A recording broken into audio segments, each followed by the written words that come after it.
I have stared down the witch doctors in Haiti who have told their people to stop listening to what I am telling them. And I have stood in front of them and say, we are going to pray for rain. And I have watched when I say in Jesus' name, for the first time in 15 days, the rain comes and doesn't stop for 3 days.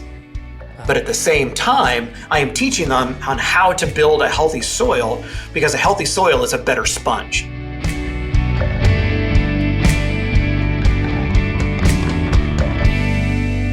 Pastor Miles Langrock. Dr. Brian Jenkins, and we have a guest with us today. We do. We're going to give him a chance to introduce himself here in just a second. I'm so excited to have this guest with us today as we are in Season 3. Yep. Theology Thread Season 3. The big picture of this season is different areas of faith, different doctrines, different teachings, not the big dogma, what do Christians believe, but the little corners of faith that we all kind of have to work out. Like when Paul says, work out your salvation with fear and trembling. These are all some of the personal areas. And so I'm really excited about today because this is one that our tribe doesn't always handle well. So Pentecostals, evangelicals, we don't handle this particular discussion as well as maybe we'd like. So we're excited. So Miles, you've done a little research on our guest today. I'm going to let you introduce him. Yeah, I've done a little bit of research. Thanks for putting me on the spot. I'd like to introduce to the podcast our very first remote guest, Dr. Jason Streubel. Thank you, guys. It is a pleasure to be back in the Northwest, even though we're doing this remote. So Jason Streubel, I was born and raised in Northwest Washington at the base of Mount Baker.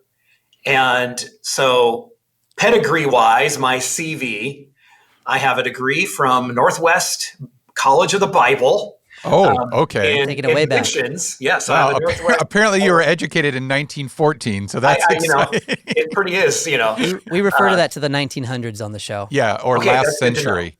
Oh, so last century. Yeah. Have a degree in church ministries missions, and then have a degree in environmental science, and that's a bachelor's of science, also from Northwest. And then I have a master's in agriculture, where I studied how to look at chicken and chicken manure to maybe look at a way of desert reclamations as a way to do agro-evangelism. So you look at chicken manure as a way to reclaim desert soil, essentially, as a way to reach into lands that are arid, non-fertile, I guess, would be another way to say that. And that was your master's degree. That was my master's. And then I have a PhD from Washington State that is in hardcore soil science. And my official dissertation was, how do you characterize and use biochar, which is charcoal that was made from anaerobically digested dairy manure to recover phosphorus. So in the end, we took poo and the stuff that did not get digested by 4 stomachs, we put that into an airtight chamber, let bacteria eat it for 21 days, and all the leftover grass, we put into a little tiny pellet, made it into charcoal, and I threw that back into the dairy lagoon to suck up phosphorus like a magnet and a sponge, so that I could take it and use that as a fertilizer source so that it didn't take and penalize dairies for having nutrient loads. That's as one does. That's as quite one impressive. does. Did they That's consult incredible. you when they shot The Martian to see if Matt Damon could really use his excrement to make food on Mars? They did not, but I did get several questions from friends. See? And, Okay, Yeah. geez. Yeah. I get the same thing with The Chosen, Jason. It's kind of... So let's go there. The Martian. How do you feel about Matt Damon being the greatest botanist on Mars? I think that he is the greatest, botanist on Mars. If that was true, what I did love about The Martian is that it did bring some really good science to the forefront that probably gets left in the background a little bit. So yeah, if all the conditions were right, I mean, hey, water and poo, they do amazing things. They do. They do. So you quite literally put up with a lot of poo on a regular basis. Yes, they would say that we figured it out that during my PhD, I spread about 30,000 gallons of liquid dairy manure with a garden hose. And I am the only guy in the state of Washington that paid an exorbitant amount of money to take 5,000 gallons of manure from a dairy farm in Linden and take it to Prosser. So we would have scientific validity.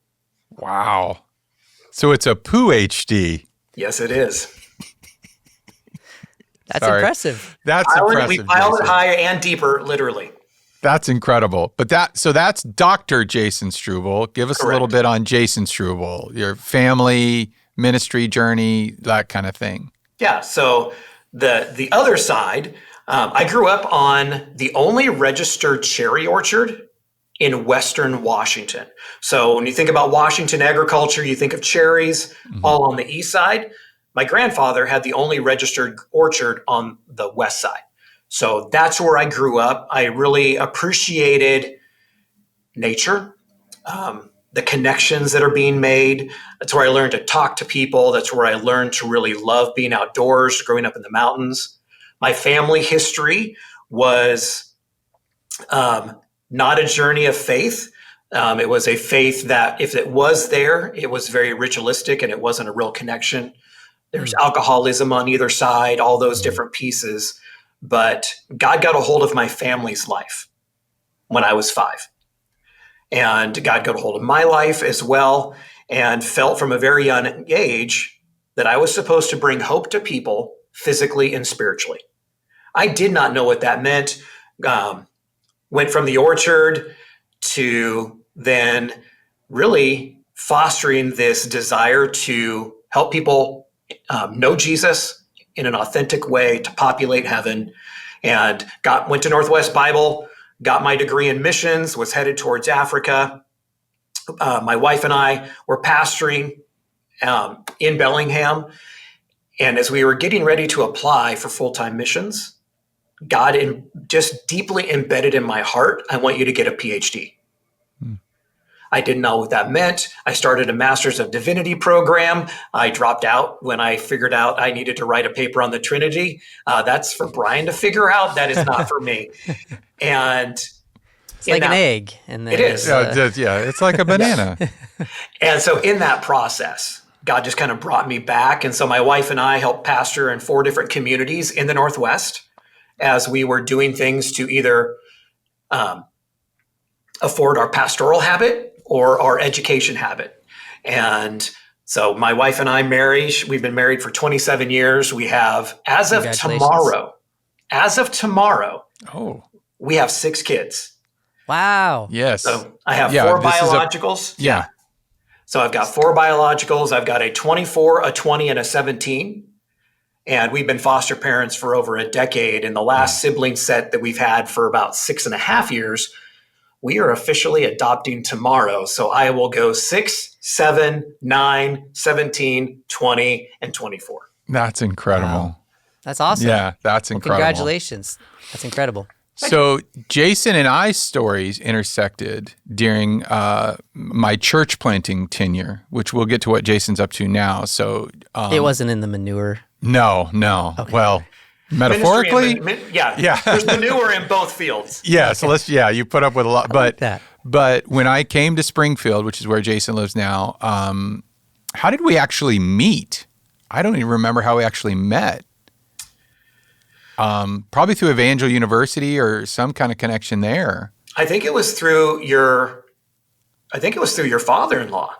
Oh yeah, Cal. Yeah. So I think it was because he would have known you from your pastoring days in Washington and your youth pastoring time. Correct. And I think Cal just connected us.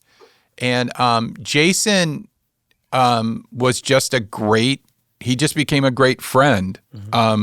He was really involved with his church, so it wasn't appropriate for him to come and like attend. He visited a couple times, but really he was that champion. He was like, I believe in what you're doing. I'm on your side. I'm here. And he became this great support. And then this fact that we both come from these unusual corners of that Pentecostal tradition, the intellectual side of the Pentecostal tradition, which is still relatively, I mean, not as much now as it was then, but it's still relatively sort of an obscure corner. And there was just a natural affinity there. So, Jason, before we get into some more questions, tell us what you're doing now and give a shout out for the great organization you're a part of. So when you have a PhD who loves Jesus, who didn't destroy his churches, and who loves Jesus and missions, what does that look like? And God opened up a door to come to Convoy of Hope almost 14 years ago, where I had the ability to design and architect their agriculture program that intertwines with our children's feeding program, our women's empowerment program, to ultimately build sustainability into a community. And so since we've built that program over the last 14 years, we've been able to train and resource over 150,000 individuals with agricultural resources. Now there's a vast team around the world, but that's what I get to do these days. And then as a side hustle, I teach at Evangel University so that I can bring students in and have adjunct positions both at Washington State and Missouri State. So when you say you're training people and they get, there's 150,000 different individuals with more agricultural resources, what does that mean? Do they just have better access to different kinds of foods, different tools to make food in their, where they are? Or what does that look like? Great question. It really is yes. So agriculture is the manufacturing and production of feed, what the animals eat, fiber, what we wear, fuel, biodiesel, charcoal, and what we eat and food. And so we'll go in and look at really asking the question, what is keeping you from having food on the table today, tomorrow, and for the next 10 years to the next decade? And figuring out where those missing pieces are. And sometimes it's a educational component and they just haven't had access to the best training. And sometimes it is infrastructure. Sometimes it's marketing. You have 25 ladies that are all selling tomatoes, but no one's doing paste. No one's doing dehydrated. So it's marketing, it's infrastructure. But a lot of it starts off with soil health, soil fertility, tools, mechanization, efficiency. So it really is looking at the entire system and figuring out where the missing gap is. And that lowest one, we do our best to find how to help them fill the gap and put tools in their toolbox so that when something like a murder hornet shows up in their neighborhood, they have the tools that are necessary to make a decision on the ground to better their crops, better their fields, and not have it destroyed. I see. And now, so, I'm sorry, go ahead. Convoy of Hope is a global organization. I'm imagining these are, a lot of these efforts are international. Yeah. At the current spot, we are very international in our agriculture program, and we're active in 43 different countries. Wow. We've got 20, I think by the end of this month, we'll have 25 paid agricultural specialists, agronomists, soil scientists all around the world who are working day to day with the farmers. And then now our team here at headquarters is a resource, is the experts to be able to say, hey, here's this resource, you need this, or wow, this is out of our wheelhouse. Let's call somebody that we know at a local university and try to get this stuff solved for you. And so one thing I remember when Jason and I were really getting to know each other, he mentioned, like, for example, in certain parts of the world where there's been layer after layer of major disaster, they've good and well and appropriately have received so much outside aid, for example, in their agriculture, that the soil doesn't have the nutrients to produce. So he's literally like reclaiming soil back, either in a faminized land or in a land that just hasn't been sown. I guess the only word I can think of is gone fallow, but I don't know if that's the right word. But yeah, I mean, so in some places, reclaiming farmland, would that be correct? That is correct. And even in places in the United States, there's areas where we can't grow anymore just because of our practices haven't kept up with the design that God created. Mm-hmm. So a lot of it is just going back and, you'll hear our farmers, like I was in Burkina Faso, and our farmers basically described it as when my grandfathers had corn, it was this tall. Well, when my dad made corn, it was this tall. And now my corn is this tall. What's going on?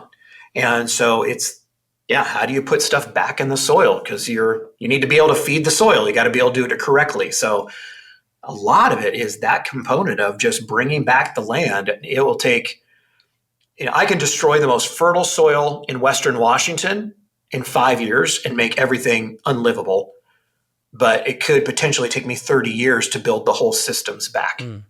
Wow. And that's such a fascinating component of relief work. Because I think relief work, which Convoy is obviously one of the gold starred standards of relief work, is so focused in the crisis of the moment. But Dr. Streubel, Jason's work, and others' work with him at Convoy is also about not just forestalling the crisis, but really healing. I mean, to not, I don't think not overuse a metaphor actually, but it's also healing so that renewal, restoration, all that kind of stuff. And it is socially as well as literally agriculturally, like scientifically and biological restoration. That's very, very cool. I'd like to go ahead. Just one more follow-up. How are these communities receptive to that kind of help? I mean, is there an established a relationship that they already have maybe with Convoy providing aid in other ways, and that gives or do you just kind of show up all of a sudden and say, hey, I can fix your soil, and they're like, oh, sure, man I've never met before, and then are you hello Westerner, come fix our life. Exactly. Yeah, yet another Westerner come to fix it. And are you boots on the ground too, or are you more remote in just providing training for people who go out there? So everywhere that we go, we're built on the speed of relationship. And Convoy, because of we are 100% unashamedly faith-based.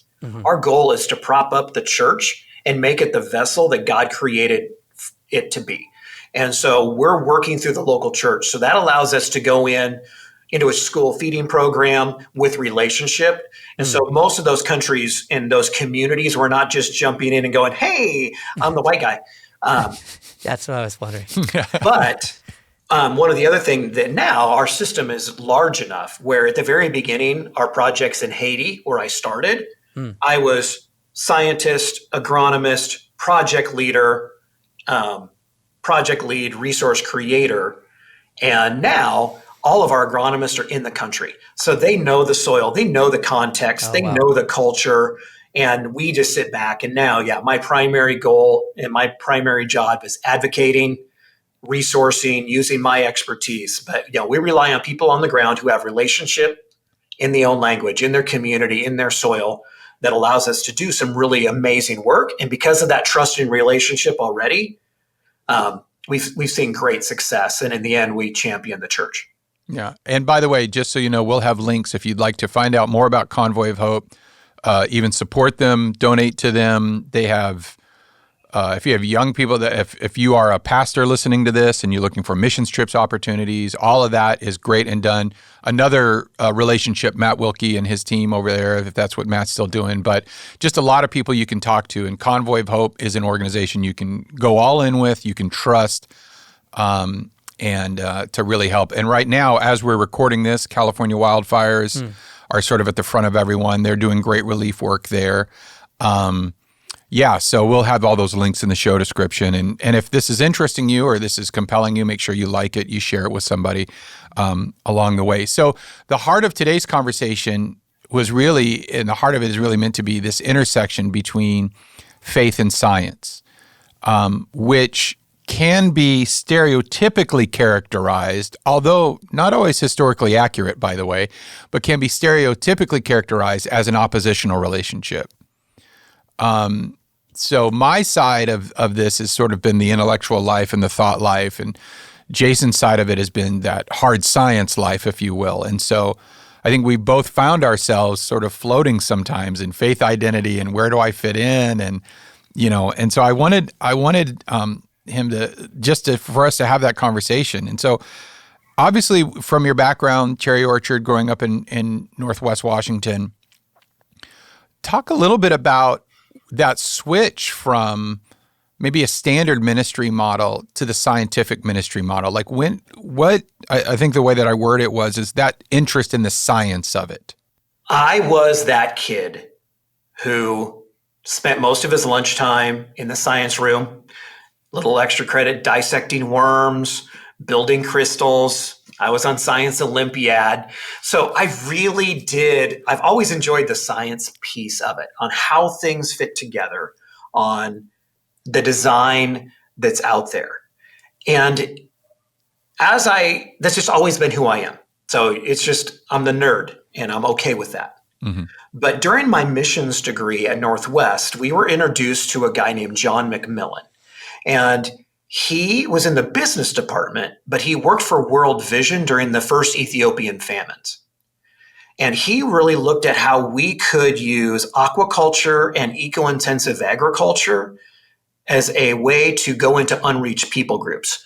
And so my actual final paper for my missions degree in 96 was how to reach the unreached people groups in the 10 countries that surround Zambia using agriculture to break down witch doctors and evil's influence on, hey, you need to come to me to bless your crops and those pieces. And that's where in there, I really just loved the science. And every science class that Northwest offered in the 6 years that I was there, I took every class. But it was that piece, that my love for science could be used as a tool for evangelism and reaching unreached people group, that really took me right back into it.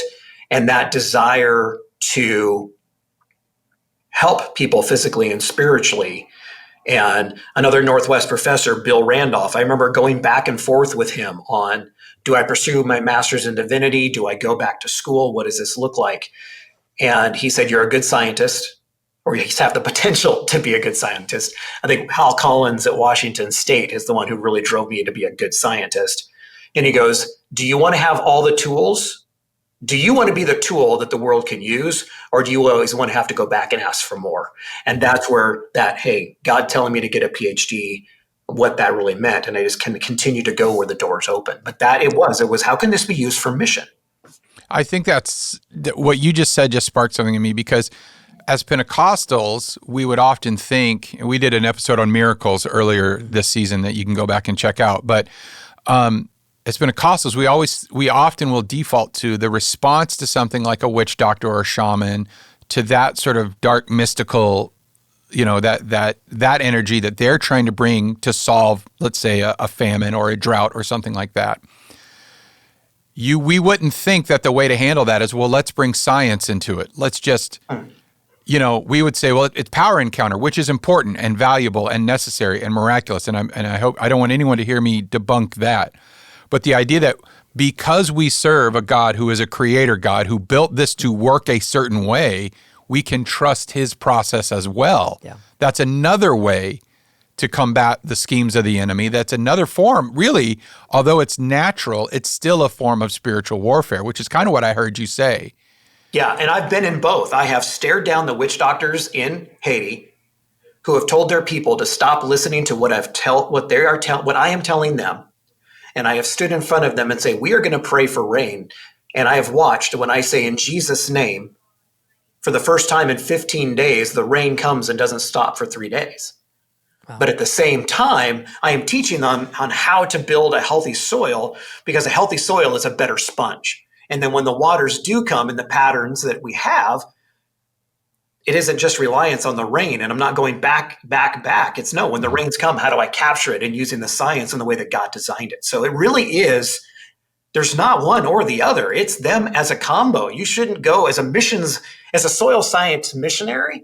I really shouldn't go into a country and tell somebody, hey, this is how we do X, Y, Z, without understanding that there is evil. And then if you are in a country that is deep into animism and going to the witch doctor, going to the shaman, those powers are real. And you better pray over that soil that God blesses it and that we take care of the stuff that may have been there from curses or blessings from the evil side. And so, yeah, I tell my agronomist all the time, we believe in God and pray over that land before we start this process, just for those reasons, because God's real and so are miracles. Yeah, I think that idea of, so it's rejecting so if we say, like, I don't know what we'll title this, but if we say, is there a conflict, or why is there a conflict between faith and science? And really, we would say, well, we reject the premise of the question. There is no conflict. There is none. The way that we talk about creation a lot on the show is the idea of shalom, which is the idea of God's intended fabric or God's intended pattern of reality. That's what shalom is. And it is a natural shalom as much as a spiritual shalom. Yeah. That God intended the world to operate physically in a certain way. And science is a way to get there. So you kind of answered it, but that's sort of faith informing. How does faith sort of inform that scientific process for you? And you touched on it there and you sort of going there, but if you want to take and unpack that a little bit more. Yeah, and this may not be the road that you wanted to go down, but when I think about that piece, there's two different realms. How does faith inform my science, and how does science, go back and inform my faith? Yeah, I think that I'll probably answer it 2 or 3 times and then go wander in circles. But as a person of faith, and as a person who firmly believes in the power of the Holy Spirit that is working in today, and that he is a creative God. As I'm looking at science and I'm looking at problems, I am convinced today more than ever that when I go into a lab, when I go into a classroom, that when I'm looking at the major problems, that in the spirit of George Washington Carver, being able to go, God, show me the secrets so I can answer this problem, that the scientific method is a great way to figure out where I'm right and wrong. But I think that the Spirit and God and his creativity is just waiting for somebody to ask, how do I figure this out? Just like George Washington Carver, when he said, God, show me the secrets of the universe. And God said, you're a moron, don't do that. And he boiled it all the way down. And he finally says, okay, show me the secrets of the peanut. And God says, break it into, sugar, starches, amino acids, pressure, heat, and time. And he went into his lab and he came out with over 100 and some different uses for the peanut, and peanut butter wasn't one of them. Which is the greatest achievement of the peanut, if I can just say, peanut butter. I mean, sure, restoring soil that's been devastated by, that's nice, but... Worcestershire sauce is doesn't pretty good, sell too. off of the grocery store he shelves. mentioned marketing before. I'm just saying, sometimes you got to sell some peanut butter to restore some soil. That's all I'm saying. So it informs it that way.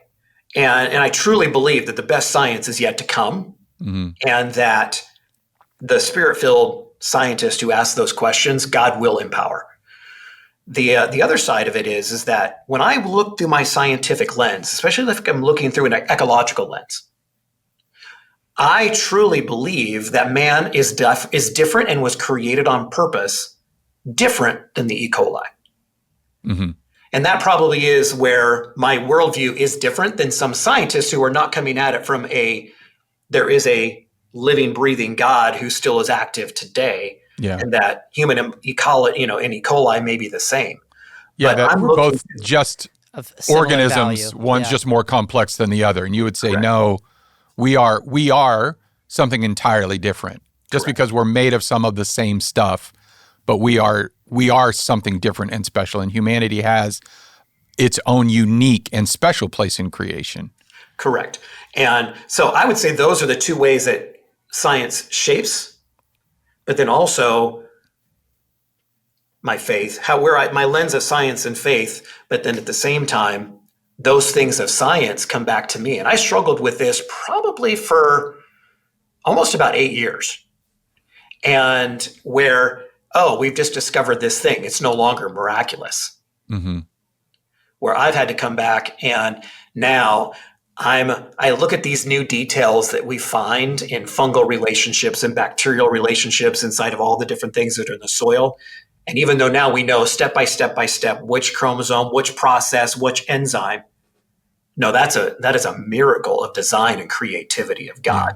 And so that brings me back to that piece. Yeah, I think just to sort of share, that's been a big part for me as well on that. Jason's a soil guy. I'm like a universe, physics, astrophysics. He studies really tiny things. I kind of study everything. But even like bigger. at the quantum level, and we've talked a little bit about this, right? that you see these ideas, and there's a great book. I don't know if you ever read it. There's a great book called Cosmic Numbers, and it talks about these 13 or 14 numbers and all of created order. And if they were shifted by a micron, if the weight of an electron was slightly different, or if the speed of light was, 1,000th of a light year slower, nothing would exist. And so it's the argument from precision that the idea, even Stephen Hawking said that, I think it's in A Brief History of Time, where he says it seems that the universe, he's not talking about intentionally, but it seems that the universe was created with the intention of forming life on Earth. Like everything seems to come to us.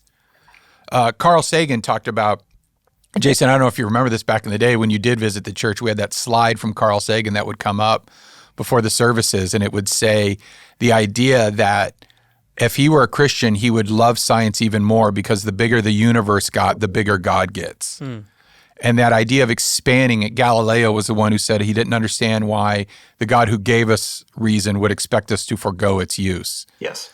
All of that sort of stuff. And so I think if you're, you know what, I'll say this, I don't know why I want to say, but if you're a parent listening right now and your kid is kind of interested in this kind of stuff, and they seem to ask more sciencey questions than Bible study questions, lean into it. Don't run from it. Don't fear it. Point them to hey, let me show you this podcast about Jason Streubel, or was it Paul Brandt, the guy who discovered, who healed leprosy, who helped heal leprosy. There's all these notable. Pascal was huge for me. Yep. Blaise Pascal, the mathematician, was huge for me in helping me remember that one of the ways that God revealed himself was through this ordered, creative universe. And by delving into the mysteries of it, we won't disprove God. I think Jason and I would both say you'll actually find him the deeper you dive into the universe. He doesn't go away. No. I think he's actually revealed more and more and more. Yeah, I think, I tell people, especially when we start having these conversations, especially in the Pentecostal evangelical world, about environmental stewardship, what that looks like. And I tell people that you've got your specific revelation, you've got the revelation that comes in the God's word through the Holy Spirit that says Christ is the answer. And then you've got general revelation, which is really ecology and all of these things that we find, the order, the design, the mastery of how everything fits together. And I'm convinced that if you take I'll show people two soils, one that is healthy and that has an amazing ecosystem that's all working together in an intricate design, and then one that's just dead, and go, hey, which one of these shows the invisible qualities of an unknown God? And the more we get into science, the more we just go, yeah, that is not by random chance. That is by specific design for a purpose. And that purpose is to lead people to Christ. And that's why, I'm not a 5-point Calvinist, and that we need, to be able to have people who will, how will they know unless they hear? Yeah, we haven't done the Calvinist episode yet, so no, I'm holding off on that one. Holding off on that. Although I think it's pretty obvious where I land on those things. It's for fans of the show, both of them. They're pretty clear on where I stand on that. Both of the fans. Both of the, yeah. So great. One thing I wanted to ask, you mentioned you're excited about you said there's some greater sciences kind of ahead. Are there anything that's cutting edge in your field, or anything that you're excited about that people are just kind of discovering or on the cusp of learning within, soil sciences or ecology or whatever your field is, your study is? Yeah, I think it's been going on now for about a decade, and it's really caught on as we're getting more and more understanding of microbial relationships. There's a lot of talk on the human side of the gut biome and all the intricacies that are inside. Yeah. A lot of that original research was coming out of the soil world, and that we've got these symbiotic relationships with almost every plant and some specific bacteria, and everything from symbiotic relationships inside fungal root structures to be able to get nutrients. We know that they've always been there with phosphatase and some of the other phosphorus enzymes, but we're just now finding that almost every creature, almost every one of them is you take a teaspoon of soil and you've got, millions of individual bacteria, fungus, microbes that are all in there, but each one of them has a specific role that they're playing to make the system work. And as our science instrumentation gets better, we're just finding these all were designed on purpose and they all play a role. And so I've said for the last decade, the controversy of GMOs will eventually go away because we'll find that there's a symbiotic bacteria or a fungal relationship that helps us with drought resistance, that will help us with this nutrient deficiency, all of these different things. So there's that forefront of science that is really still just on the verge, but microbial ecology really is the place to watch as it comes to, we're kind of swinging the pendulum back to regenerative ag. And why? Well, because it's good for your soil, but it's because there's these systems that are amazing, and they're the same type of systems that are in your gut. And so they're all working together in this process. So I think that's one of the fun things to start watching, is you just see that nature was pretty amazing. And if we let it do what it's supposed to do, God knew what he was doing.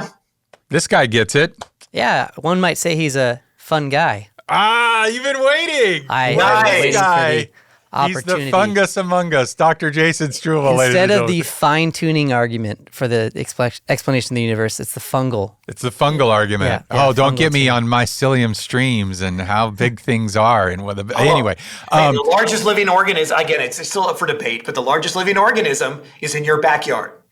Idaho. Is this The Last of Us? Is this what this is now? wow, that's the terrifying one, by the way, is The Last of Us, the fungal zombies. That's the terrifying one. Anyway, let's not get sidetracked. Basically, all of science, really what Jason's excited about is that all of science is pointing to why it's okay to spend $14 on a bottle of kombucha at Trader's, at Whole Foods. That stuff is so nasty, man. But I tried to drinking a grow my living own. thing, man. Mary shut it down. It just Yeah, wasn't. I've you taken wouldn't- my fair You share wouldn't of. pick up like a squiggly fish and eat it. You're drinking that's a living, your kombucha's alive, man. Never forget that. Let me ask you this. I just interestingly, what opposition, if you have, I think it's maybe stereotypical, but have you encountered opposition from either sort of your two lives, your two halves? You live them as an integrated whole. So I want to say that you don't have to live these two things in opposition to each other. You just don't. Like, reject the idea. But people do. What kind of opposition or discouragement? I don't even know what I'm trying to ask, but just what sort of roadblocks have come from either side of this conversation for you? Interestingly enough, when I was at Washington State, especially for my PhD, I was a non-traditional student. I had been senior pastoring, so I came in as a non-traditional, and the opposition that I received was not that you see in the, like when God's Not Dead movies, where where the college professor says, I'm going to fail you if you write this message on, or you write this paper on God. Yeah, right. It really wasn't there. I had a couple professors that'd be like, oh yeah, you're probably, you probably believe in a globalized flood. Well, we don't. But they would leave it there. Or they just didn't want to hear about my pastoral side. Mm-hmm. But when I left senior pastoring, it was interesting, and not the leadership in the area, not the people that I knew, but those on the peripheral who saw a young senior pastor, not a bad youth pastor, helping to run camps, almost really fall off the radar, and thinking that I had lost my faith, that, do you still love Jesus? Mm-hmm. And that's actually got more opposition from the faith community. Wow. Than I did the secular community, because in some ways they're like, he's just one of those. Mm-hmm. But as long as he's a good scientist, we don't care. It's kind of like that. Yeah. Yeah. And at the same time, I'm always going to be a Washington State fan, but I think you will find this. Oh boy. Here we go. Well, I knew this was going to come up. Here we go. I'm just saying, whether it is Washington State, Oregon State, UC Davis, Cornell, or Michigan State, the ag schools. Yeah. The rural ag community has a more affinity to the belief in a creator God, even on their scientist side. So it wasn't like I stepped into a chemistry department at a university. Like UW here in Western Washington, and hard science, and yeah. I just want to remind you that you said that, not me. I can, because I didn't go to either school. See what happens there? My Bible college doesn't even exist anymore, okay? So let's be honest. My college got eaten by another college, so I have to... Sorry. No, I'm sorry. It's a part of an ecological biome of education. Maybe that's what it was. See, all things have a cycle. Yeah, it was resorbed for the nutrients. There you go. Nice. So yeah, I did not have that same... but I also was old enough to choose my battles. Ah, you probably had some maturity too. So right. I mean, I wrote some pretty amazing papers on Weissian evolution inside soil ecology, and you would never know that I would be considered a young Earth creationist by definition. Yeah. And in the end, it's not on my entrance exam to heaven. And I would also approach things that way. That is not my hill to die on. So no, my hill is to die on is, do you believe in Jesus? Do you believe in the sacrificial, he died for our sins. I'm a sinner. He did it. And so when people would get into those type of arguments, I'm like, it's not on my entrance exam to heaven. If that's the mechanism God chose, awesome. But I believe that it was guided. And if it isn't, then great. I'll find out when I get to heaven. Yeah. So we talk about, and actually, so kind of a little bit of a transition. But one of the things we talk about are, one of the driving points of the podcast is, what do Christians really believe? Not what do Christians believe, but what do we really believe? And the one thing that we all really believe is that Jesus is Lord and God raised him from the dead. Anything after that, we can start having very fluid conversations in a lot of ways. Then from there, we go into the God made it, we broke it, Jesus fixes it, the church shares it. So that God made it idea, let's just agree on that and then go from there. How, when, how long it took, how long it didn't take, how he did it. But the idea of bringing people in and saying, can we at least acknowledge, even at a scientific level, something intentional seems to exist there. So we don't have to get into young Earth, old Earth, how long, any of that kind of stuff. But that idea of letting yourself lean back from certitude a little bit and being okay with some mystery actually can bolster, strengthen, and make your faith come more alive than if you have to lock it down in every single little corner. Because if you're trying to master every detail of the universe, that's you really trying to know things maybe God never even wanted you to know or understand. And the reason this is key is Jason is the one who helped me refine and define my seed metaphor for my doctorate. Yeah, for your doctorate, right. I don't know if you know this, Miles. I have a doctorate too. You make me say it every episode. Do I? Oh, okay. Dr. Brian Jake. But it was a conversation exactly like this where Jason, I just said, can I ask you questions about seed and soil? And what came of that for me was amazing. The idea that there are these basic components to a seed, that every seed has this sort of primordial root and a stalk and a bloom of some kind, especially beans. That's the one I remember in my head. And you can watch it. So the root of the Lordship of Jesus Christ, which then grows into this stalk of doctrine, which then blooms in our overwhelming God for others. And it's the bloom of a plant that attracts it for multiplication because it's the thing that bears the fruit. And so it's the fruit that's designed. And the idea that a seed, there are seeds, Jason and I talked about this, there are seeds that can be planted almost anywhere in the world because they're so strong and hardy, but yet they become localized because the soil absorbs into the seed, not the other way around. And it was just this fascinating conversation. But one of the things that, Jason, we talked about, I don't know if you remember this, was you helped me understand the necessary of what I call discipleship diversity as it relates to biodiversity. And one of the dangers of I don't want to use a label, but one of the dangers where every single strain of a crop, if it all comes from the same genetic template, it's all susceptible to one single microbe can take down an entire crop. But if there's biodiversity, in other words, different seeds, different plants, different things, different ages of soil, all this, when the diversity kicks in, that's actually what helps things survive onslaughts by blight or famine or drought or anything like that. And that is a metaphor for discipleship, that we actually need diversity in discipleship. Because if we're all just clones of each other, then one thing can take us all out. If we're all cloned off one pastor, that pastor falls, we're all gone.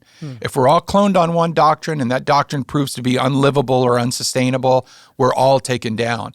But if our churches and our family networks and our friend networks are theologically biodiverse, to overplay the metaphor, and that's straight out of science. That's not theology dictating what science. That's me learning from Jason as an agricultural science and saying that's why diversity in churches, racial diversity, ethnic diversity, economic diversity, gender, all these sorts of things, and especially age, generational diversity is massive on this. That's why we need to be discipling and interacting with each other. And that came from that conversation with Jason around my doctorate. So, Right on.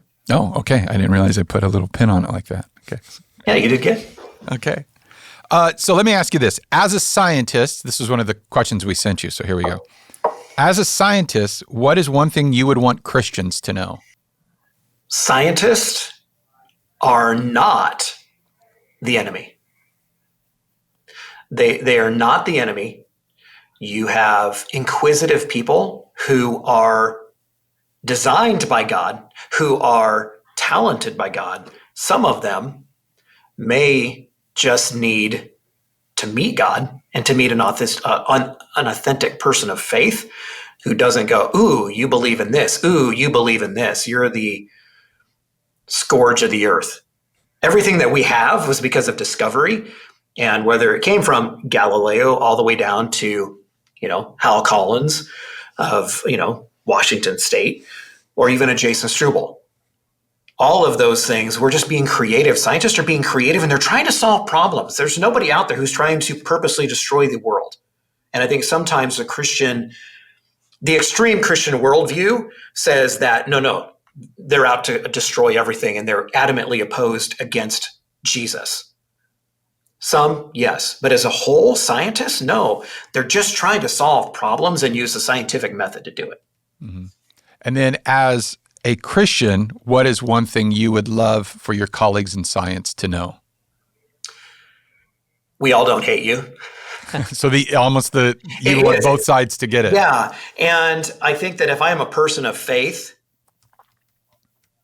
and if as a scientist, I would speak to the people of faith and go, Facebook isn't science. And you also need to love on sorry. It's not? You really just blew up Miles right there. Hold on. I mean, you sit down. I am sitting down. No, you already are. He doesn't even know if he's spinning. No, go ahead. Yeah. So, the Bible tells us everything. It does not give us detail of everything. And people of faith, there's a lot of amazing people out there who need to know the authentic Jesus. And they need to know him. They need to see him. They need to be loved. They need grace. And the church doesn't necessarily give scientists the best grace and the best love because of both sides' preconceived stereotype about each other. Mm-hmm. So church, scientists are pretty cool. And let them see Jesus. Don't let them see you're raging on Facebook against the fact that they believe in evolution or they think they should save the whale. Hey, guess what? There's some place for both. And scientists,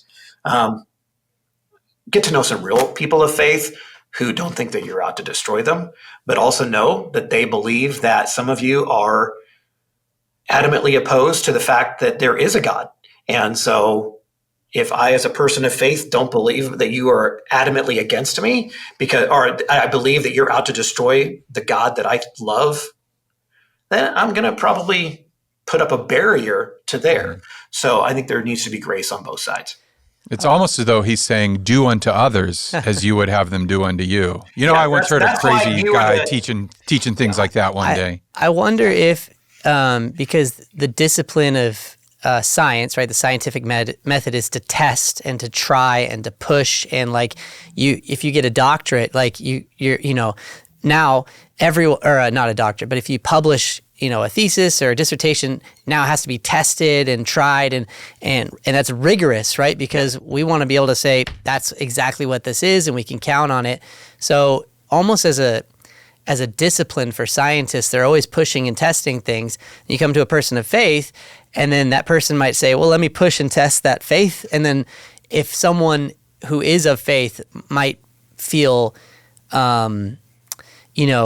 offended by that, pushing and that testing, or now their worldview, their Christian worldview hasn't been fully developed. And so now they're like, well, I don't have an answer for that, and I don't have an answer for that. And so, maybe that's one of the things that's driving that versus. Yeah, I think that goes back to some of the discussions we've had, is the idea that the less I am, it's not about knowing everything. It's about being solid and confident in what I know, so that then I'm more confident about what I don't know, which helps. And it's not even about being certain. It's about being, this is what I believe. I don't have to have all the answers. And what we've tried to consistently say is that most of that fear is not anger. It's a fear because I don't have an answer for you. I can't talk back to you. And so if you have someone who's like scientifically or intellectually inclined, parent, maybe your kid is, and they're asking you, well, why? How do you know that? Where do you come from? Those aren't assaults. That's actually curiosity firing up in a young person's heart, and cultivate that. Don't try to tamp it down. Cultivate that curiosity. I think curiosity is I think curiosity is a cure for a lot of things that are in our society. And thankfully I was raised in a home where my intellectual curiosity was cultivated. It wasn't tamped down. And I think that idea of saying, hey, I'm just going to, even in this, I'm going to do what Jesus has asked me to do. And if someone comes and they says, well, or if you have a college professor, or if you have a coworker, well, how do you know about this? How do you know about this? Just say, man, I don't know. I know what I believe. I don't have an answer, but I have this podcast that I listen to, or I follow this guy, Jason Streubel, on social media, or, hey, I don't know him personally, but I heard about this guy. He's like a PhD soil scientist. So we're not all, backwoods hillbillies just believe in whatever the good Lord dropped down. Like, we have serious, thoughtful people like you, friend, who have found the answers. So make that connection, even if you don't. And if you are a backwood hillbilly, we love that you listen to this podcast, and we love you. I don't know how you found it, but you cranked up the old radio, the old Victrola, I guess. Hey, I'm a backwoods hillbilly. I'm allowed to talk about my people. I'm from Arkansas, man. That's right. I grew up. We're dissing on him for going to Washington State. I'm from Arkansas. I went to Arkansas State. We grew rice. That's it. It's probably a great rice school, though. Although rice is probably a better rice school now that I think about it. That was a weird sentence. Okay, all right. Okay, so here's where we're going. I prepped you for this, so I hope you're ready. So we're going to introduce something. This is something I want to do when we have a guest, okay? I'm going to call it the 2-minute drill. And Jason, you've already readily admitted you're a nerd, which makes you an automatic friend of this podcast. Yeah, good company. Nerd is not a dirty word here. Geeks, nerds. It's a nerdy word. It's a nerdy word. So we're not going to go any farther with that. So here's what we're going to do. We're going to get 2 minutes on the clock. I even have a little app here that's going to let me do it. Nice. Yeah. Oh, I thought I did. Do your funny stuff. You want me to do my thing? Phil. Okay. Oh, here cool. it is. No, never mind. I got it. Okay. Sorry. Hold on. No, okay. Now Phil. Okay. Follow-up question to the science and faith. Since you study soil, does it show how the devil put all the dinosaur bones into the earth? Are you able to see evidence of that? To confuse Christian. I can honestly tell you, I have. That is a first. The man is a PhD. Really? Now, because I did grow up in the sector of faith that we now are in. Now, granted, I consider myself probably more Presbycostal. That's true. I actually remember you saying that 8-9 years ago. That's right. So, oh, yeah. Yeah. The Presbyterians brought me back to my love of the Holy Spirit, to be honest. Oh, that wasn't on the bingo card for today. That's for sure. No, it was not. That's awesome. But I don't think that the devil put that there. Thank you for trying to seriously answer the question. I do appreciate I wouldn't put it past the creator to have put a human footprint at the same time. Because again, I I'm a younger No, guy. dude, the footprints, they don't match all the time. And your record, you got people walking with stuff they shouldn't. Yes. Yeah. This guy gets it. I do. Telling you. And he's a scientist. He has a PhD. Poo helps dirt. Always remember that. That's right. And dirt is under your fingernails. Soil feeds the world. Okay. 2-minute drill. Here we go. You got 2 minutes. You are allowed to geek, nerd out on anything you want. You don't have to take the full 2 minutes. Okay. But you have to stop at 2 minutes. So you're allowed, you can do it, you can rant, you can say, this is the one thing I wish everyone knew, or I'm so fascinated by this, I want to talk about it for 2 minutes. So you're going to have 2 minutes. So here we go. 2 minutes, and It's just a picture of the word Go. 2 minutes. So, 2 minutes, go. There we go. Number one, if you are born and raised in the Northwest, then you understand that there is lore and there is folklore, there is stories about Bigfoot. Let me just say, I am not of the opinion that he doesn't exist. I think so. So when I put that tie into it, then this is what I mean. I think that God's a creative God. God does things in the mix. He has things out there, and you find, legends from dragons or dinosaurs from Congo, that there are always things out there that we as humans could miss. And as a Christian and as individuals, don't be so close-minded to let something miraculous or just dumbfounding take place, as in Bigfoot. Now, on another day and another time, I can tell you specifics. I have not, but I have friends who have, and those are friends that I would trust and take a bullet for, who have seen Bigfoot or something that they can't explain, and they grew up in the woods their entire life. So that's for another day. But keep your mind open. Keep your mind open, because there's so many things that we don't know. My hobby horse lately is that the American church is out, the evangelical Catholic Church, those two together are probably the largest landowners in the United States. Revelation, if it gets bad the way that Revelation says it does, food's at the corner. If the American church is one of the largest landowners in the world, in the United States, what are you doing with your land when it comes to food security? And can the church be the Joseph of the next generation? And Wow. And lastly, dude, just the world, more and more I look into the intricacies, the world of Narnia and plants and Nths and J.A.R. Tolkien, man, they are all communicating one to another through biochemical processes. And man, I just, But yeah, no, yeah, there you go. that's incredible. I did not. That was I can see why you two are friends. that was juking and jiving. That was awesome. So that those was are the awesome. top three that came to my mind.